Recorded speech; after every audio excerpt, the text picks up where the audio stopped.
Hi everyone, my name is Engineer Vandana Sharma and I welcome you all in this tutorial of Ohm's Law. So let's understand Ohm's Law. As we all know that Ohm's Law is applicable on an electric circuit.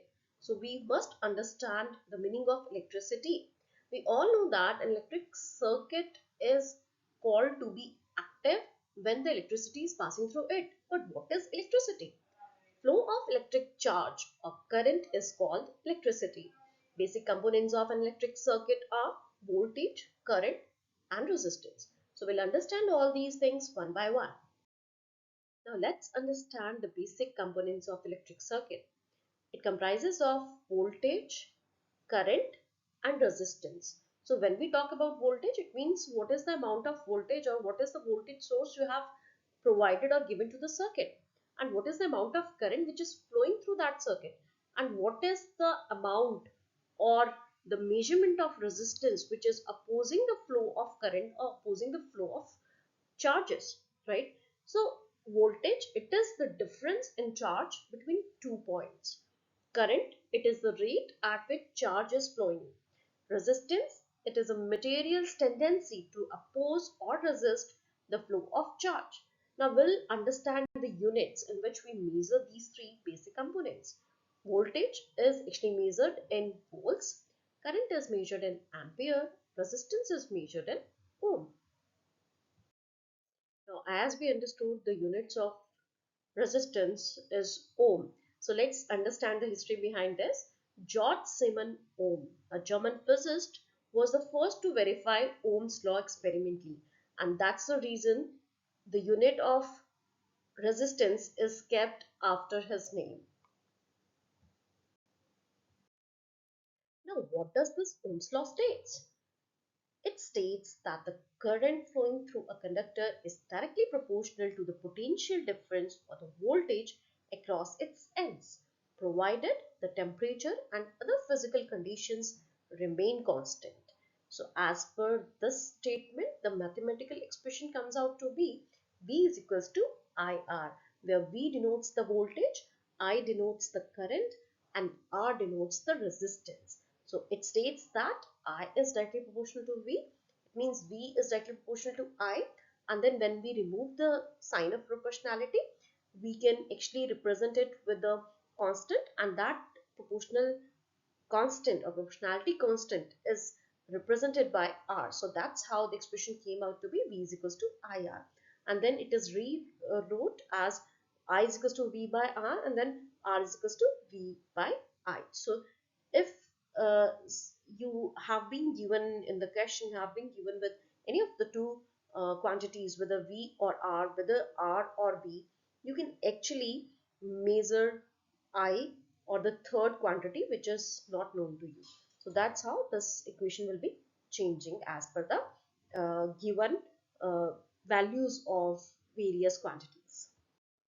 Now that was all about the mathematical expression or how we can rewrite the equation. But now let's understand the concept through water pipe analogy. So how does this water pipe and Ohm's law relates? Ohm's law elucidates the behavior of electric current as it traverses a resistance when varying electric potentials or voltages are applied across its terminals. Given that electrons are not visible to the naked eye, the water pipe analogy serves as an effective tool for comprehending electrical circuits. In this analogy, the flow of water through pipe represents a mechanical system that powers an electric circuit. Here, voltage corresponds to water pressure, current signifies the volume of water flowing through the pipe, and resistance is represented by the diameter of the pipe. Consequently, an increase in water pressure or voltage in respect to electric circuit results in a greater flow of water current, means current electric circuit, through a larger pipe, analogous to lower resistance in case of circuits. So now where can you apply this Ohm's law? We'll talk about the applicability of Ohm's law. Ohm's law assists in calculating voltage, current, impedance, or resistance in a linear electric circuit when the other two variables are known. Additionally, it simplifies the process of power calculation. So let's understand how voltage, current, and resistance They are related. So as per the Ohm's law, V is equals to IR. So when we'll put different expressions and when we'll put different values of these three quantities, we'll see the changes. So what kind of conclusions we can get?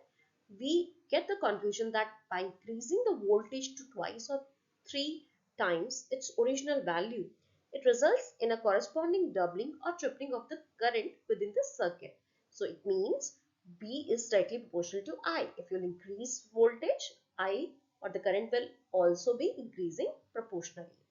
Similarly, increasing the total resistance by a factor of 2 results in a reduction of the current in the circuit by half. So when you double the resistance, the current in the circuit would be reduced by half. So it means these two quantities, resistance and current, these two are inversely proportional to each other. Now let's understand Ohm's law. So where it is applicable, when there should be some conditions, as we all know that in the statement itself one condition was mentioned. So let's understand. Ohm's law is applicable solely under the condition that temperature and other physical parameters are maintained at a constant level. In specific components, an increase in current leads to a rise in temperature. A pertinent example is the filament of a light bulb, where the temperature escalates with an increase in current. Consequently, Ohm's law is not applicable in this scenario.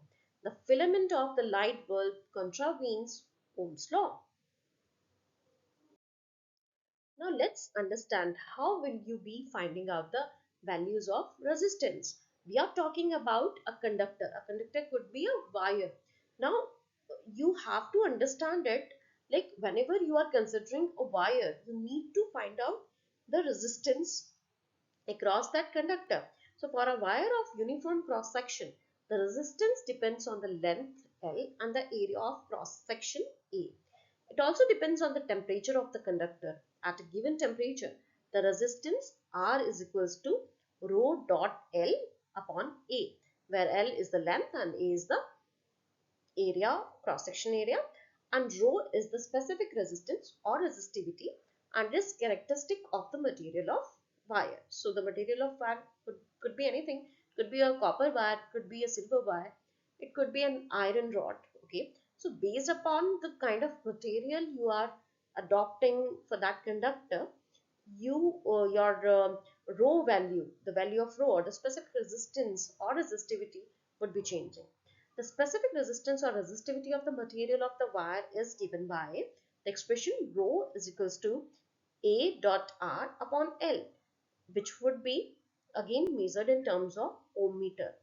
Now, A is the cross-sectional area, R is the resistance, and L is the length of the wire.